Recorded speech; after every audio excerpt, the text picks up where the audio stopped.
مدكر جاء بدرب قد صافا أقبل عليه ولا تطع قلبا جافا. جی السلام علیکم ورحمۃ اللہ وبرکاتہ۔ میرا نام منزہ خانم ہے اور میں عائشہ زینب جو آپ کے ان پروگرام کا حصہ ہیں، میں ان کی مدر ہوں اور میرا پیشہ میں ڈاکٹر ہوں اور میں سرفراز کالونی میں رہتی ہوں۔ مجھے آپ کا پروگرام بے حد اچھا لگتا ہے۔ مجھے تو ایسا لگتا ہے کہ میرا اس کے بغیر گزارا ہی نہیں ہے۔ اللہ تعالیٰ آپ کو جزا دے، آپ نے بہت اچھا پروگرام شروع کیا ہے اور آپ اس میں خوب ترقی کریں اور ہم لوگ اس پہ عمل کرنے کے اللہ تعالیٰ ہمیں پوری توفیق دے۔ بہت شکریہ۔ میں ایک بات کہنا چاہ رہی تھی کہ جس دن آپ کا ناغہ ہوتا ہے تو یقین کریں مجھے ایسا لگتا ہے کہ میرا ٹائم نہیں گزر رہا ہے۔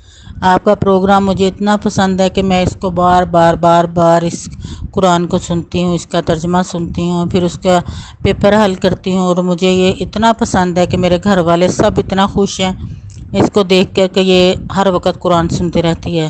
میں جہاں بھی ہوں میرے ساتھ میرا فون ہوتا ہے اور قرآن ہوتا ہے۔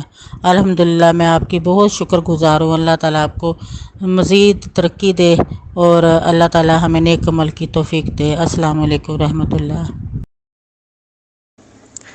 السلام علیکم ورحمۃ اللہ وبرکاتہ۔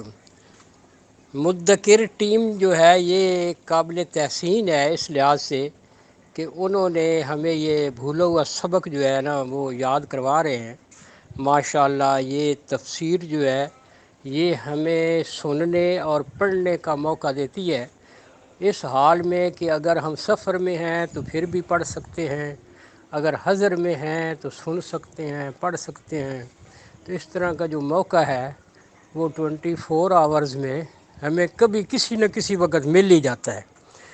تو اس میں اور کیا کمنٹس کرتا ہوں، جو قرآن کا ہمیں درس دے یا قرآن کے حوالے سے بات کرے تو یہ ہمارے لیے بھی بڑی خوش قسمتی ہے اور آپ لوگ بھی قابل تحسین ہیں جو اس کام میں جڑے ہوئے ہیں۔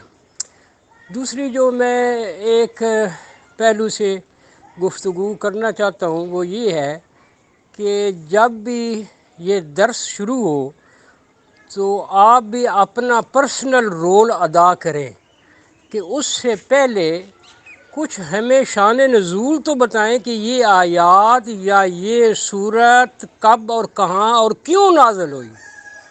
تو اس کا جو شان نزول ہے وہ بہت ضروری ہے۔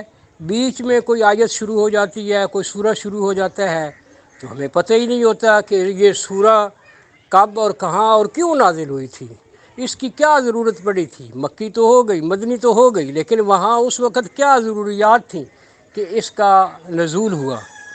تو میری گزارش ہے آپ لوگوں سے جو اس میں کلیدی رول ادا کر رہے ہیں کہ درس شروع ہونے سے پہلے اس کی ابتدا جو ہے ان آیات یا سورہ کے حوالے سے شان نزول ضرور بتائیں۔ اس سے وہ اس کا امیج جو ہے وہ ذہن میں پختہ ہو جاتا ہے اور ہمیں پتہ بھی چلے گا کہ اس سورہ کا کب اور کہاں اور کیوں نزول ہوا۔ دوسری بات یہ ہے کہ کمپلیٹ صورت اگر ہو جائے، بڑی صورتیں تو نہیں ہو سکتی لیکن کمپلیٹ سورہ اگر ہو جائے تو زیادہ بہتر ہے۔ دو سورہ جو آدھی آدھی ملانے سے بھی کنفیوژن ہوتی ہے، یعنی کہ ایک سورہ کو آپ نے آدھا پڑھا آج تو آدھا کل پڑھیں گے، اس کے ساتھ دوسری سورہ بھی ہے وہ آدھی پڑھ وہ بھی آدھی پڑھ لیتے ہیں، تو وہ جو نا کنفیوژن دونوں کے مضامین میں بھی ہوتا ہے، دونوں کے تفسیر میں بھی ہوتا ہے۔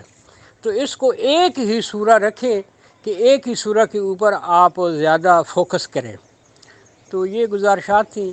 ویسے اس کا جو فائدہ ہے قرآن کے حوالے سے بہت زیادہ ہے، چلنے پھرنے میں پڑھ سکتے ہیں۔ اللہ تعالیٰ آپ کو اجر عظیم دے۔ السلام ورحمۃ اللہ۔